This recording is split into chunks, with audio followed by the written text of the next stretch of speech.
When I came originally for my appointment here in Newcastle at Optical Express, I thought this was just an optician's and I'd be like going to hospital for the treatment, not realising that they had all the stuff in required.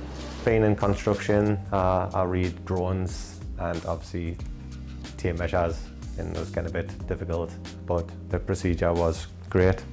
It's like, wow, even going out for a meal with my wife, she used to read us the menus. So now I can do it myself. So that's a good help.